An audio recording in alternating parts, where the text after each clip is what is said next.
Hello. 5 years ago, Synchron commenced a journey that we didn't really want to take. The State Revenue Office of Victoria had decided that in order to raise revenue, it would levy payroll tax against Australian financial services licensees in relation to the commission and fees that were received by authorised representatives. These commissions and fees were applied to the smallest of the small businesses in Australia, and that is individual authorised representatives who have just started a new business, or individual authorised representatives who chose to have a small business and not employ anyone. As a licensee, and a substantial licensee, we felt that we had an obligation not just to ourselves but also to the industry not to accept blindly the assessment that was given to us. So 5 years ago we began a journey. My involvement started after the untimely death of Paul Wrigglehuth. Paul had been looking after the file on behalf of Synchron. When I read it, it didn't make any sense to me. To use a comparison, if I was a Jim's Mowing franchisee and I mowed your lawn and I charged you a fee, there was no question about that being subject to payroll tax. Yet, if I was a financial advisor and I earned some commission, according to the State Revenue Office in Victoria, I could be liable, depending on the circumstances, I could be liable for payroll tax. And the difference is that a financial services licensee is required under legislation to collect the money on behalf of the advisor and to pay it on to the advisor. Of course, what we forget sometimes is that they're doing other things.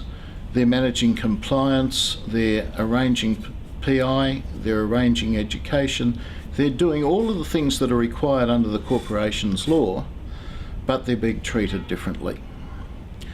So my response was to go to as many politicians and as many other influential people as I could to try and put a case that this should be looked at in a different way.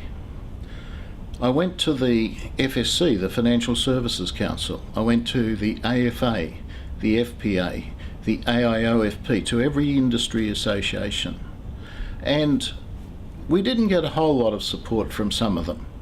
The FPA asked their members to write to politicians, and that was great. The AIOFP actually offered to raise some funds for us to help us with the costs of running the matter. But generally speaking, we were left on our own. And one of the reasons was that a lot of other licensees who'd been approached had just decided it was easier to settle. That's not the option that we chose.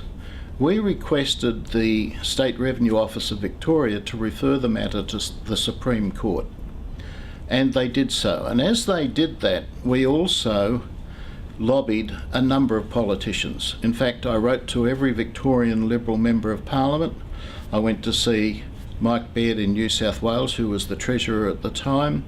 We went to see Bruce Bilson, who was the Small Business Minister, Matthias Cormann, the Finance Minister, Josh Frydenberg, Kelly O'Dwyer, the list goes on. There were many of them. And many of them were supportive. In fact, I have a letter on file from Bruce Bilson saying that he'd been approached by Kelly O'Dwyer and Greg Hunt on our behalf. But the bottom line was that they didn't want to change the legislation. They didn't want to do anything that would impede the states from collecting payroll tax. So eventually we were listed for hearing, and we lodged our documents with the Supreme Court of Victoria, and we didn't know what the outcome was. And I can tell you that up until that point in time, we spent a lot of money, in excess of $500,000 in legal fees, to bring this matter on, because we think it's such an important industry issue. And John Prosser will tell you about the outcome. Hello, I have here a letter that our lawyers who represented us on this matter received from the State Revenue Office of Victoria last Wednesday, the 1st of June. It was headed Synchronised Business Services Proprietary Limited versus the Commissioner of State Revenue, and I'm just going to directly quote the first sentence to you. I quote, "The Commissioner has determined on the basis of the evidence presented by your client that your client is correct to contend that the arrangements between your client and its authorised representatives are not relevant contracts for the purposes of Section 32(1)(b) of the Payroll Tax Act 2007.